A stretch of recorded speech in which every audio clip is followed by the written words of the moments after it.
What momentous event will occur at the end of time? Would you highlight or underline the phrase, at the end of time? Because time will come to an end. I don't know if you ever thought about this. And of course, scientists and philosophers can wax eloquent about these things. But time is a creation.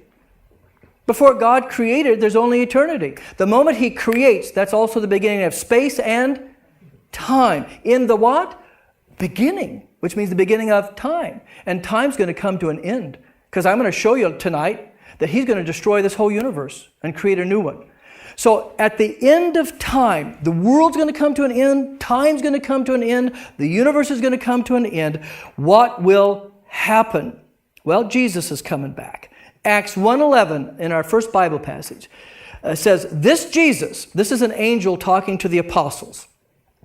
This Jesus, who is taken up from you into heaven, will come back in the same way you saw Him go into heaven. Now we can look up tons of passages. We're going to see a few others. But all throughout the New Testament, it says that Jesus is coming again. Now here, what would be the point of being a Christian if Jesus isn't coming again? Somebody explain that to me? So you see, this is kind of like the resurrection. What's the point of Christianity if there's no resurrection? What's the point of Christianity if Jesus isn't coming back again? So this is a fundamental doctrine in the Christian church. Jesus Christ, that we talk about all the time, is coming back. And visibly. That's what He says. That you saw Him. Let's look at the next one. It's very similar. Revelation 1:7. Look! He's coming with the clouds. The clouds in the New Testament often, well, Old Testament too for that matter, is a symbol for the presence of God. Okay? God. Everyone will see Him, including those who pierced Him. Now, that's going to be a bad hair day, isn't it, for the Roman soldiers that pierced Him? Yeah. Everyone will see Him. There's no secret coming of Jesus. We'll talk about that next week when we talk about the rapture and all that stuff. There is no secret coming of Jesus. You hear anybody talk about a secret coming of Jesus, just switch the channel or walk out of the church. There is no secret coming of Jesus. Everybody will see Him. There won't be like, gee, Fred, I heard a rumor last week that Jesus was in New York. Did you hear that? No. Nobody's going to miss this. Nobody's going to miss this. Okay, Matthew 25:31. This is Jesus Himself speaking. And this is towards the end of a parable that He's talking about. When the Son of Man comes in His what? Glory. His glory. Oh, I don't have my light out, but let me hold up my plastic orange light. His glory means I turn the light on, right? Which means as a human being, Jesus Christ always and fully uses His power as what? God. That's the Jesus you're going to see when He comes back. No humble Jesus, not born in a manger, not walking around or coming into Jerusalem on a donkey or being crucified.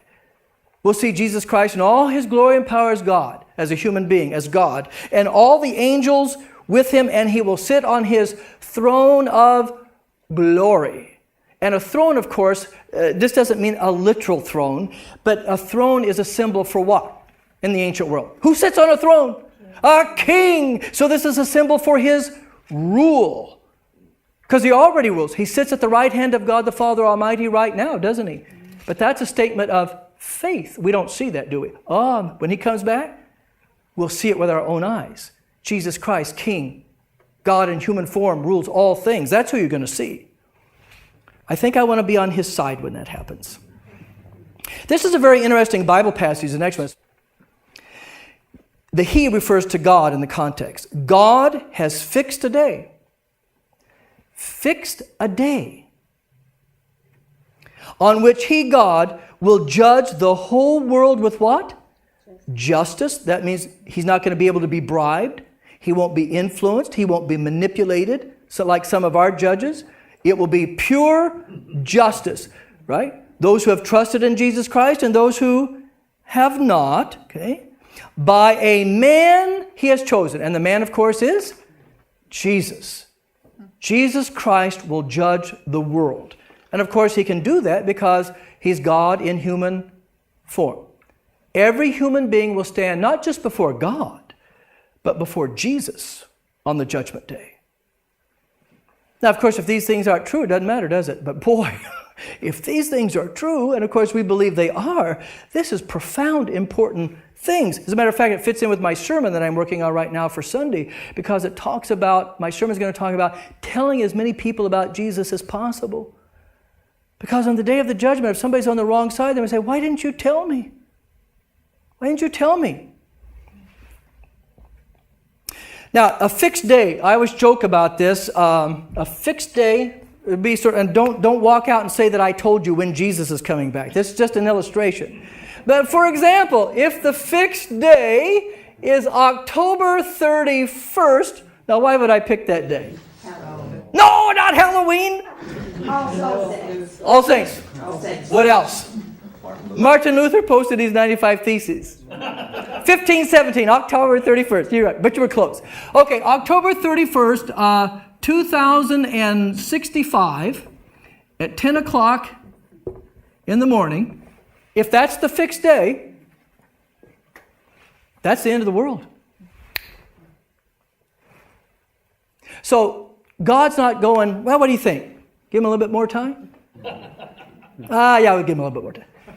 According to this Bible passage, and of course it makes sense from God's standpoint because he knows what? All things. The day's fixed. Now whether that could be the next 5 minutes, could be another 1,200 years. I have no idea, which we're going to see. But it's fixed. And when that time comes, that's it. Okay, Mark 13:32. Jesus says, no one knows when that day or hour will be. And would you highlight that, please? No one knows. So if you ever hear a TV preacher or anybody else, or even if a Lutheran, which he shouldn't be doing it, tells you he knows when Jesus is coming back, change the channel or leave the church. Because Jesus himself says what? No one knows. No one knows. No one knows. So you're dealing with a false prophet, which doesn't seem to stop him. There's been several churches and individuals who have predicted the coming of Christ more than once and been wrong, but they just keep what? Predicting like you won't catch on. Mm-hmm. Yes, Clarence. It says heaven will pass away with a loud noise and the elements. I'm not there yet. Hang on. I'm not to that passage yet. You're ahead of me. I'm going to get there. Just bear with me. I'm going to get there. I'm going to explain it. Then if I don't do it, you can ask me. What I want to stay with is no one knows when this is going to be. Which means we're not going to look up all the passages. If you don't know when he's coming, you have to be what? All the time. And you're ready all the time.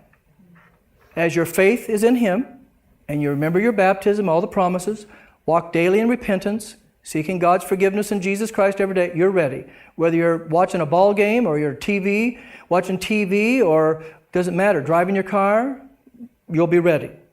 So nobody knows when he's coming. Now let's get to the one that Clarence asked about. 2 Peter 3:10. The day of the Lord will come like a what? Okay, which is just like you don't know when he's coming, do you? When you leave, do you plan for the thief? Do you put out the apple and milk and water and juice? Well, you know the thief is coming tonight, dear, so we have to put out some food for him. A thief is just the opposite. You don't know. You come home one day and what?